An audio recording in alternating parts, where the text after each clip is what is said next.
Epictetus, being asked how a man should give pain to his enemy, answered, by preparing himself to live the best life that he can. The meaning of the quote is not necessarily to give pain, right? Or to take revenge, or to do, let's say, to hurt the enemy. I don't think it's that. So the sense, the meaning of the quote is, if ever you have an enemy, if ever, then how do you make unhappy your enemy?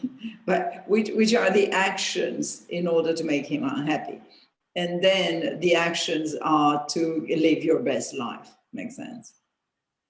And strangely enough, what comes to my mind, and I think I really would like to have that interpretation, is that each one of us has, how would I call that? A judge.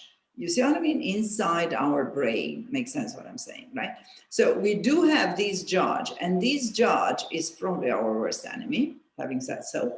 And therefore, this judge, this worst enemy, what he does is to kind of talk to us, to put us down everywhere, every day, to diminish our achievements, or to, how to say that, to destroy our self-confidence, to influence our choices for something like less than optimal choices, because of the lack of self-confidence, because of the lack of belief in our abilities.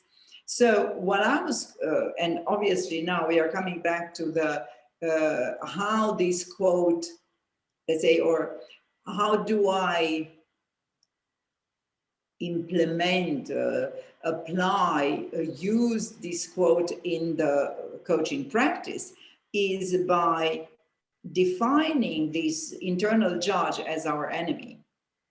And then by countering this internal judge with our best life, or the best life we can envisage, right? To demonstrate him wrong. Makes sense?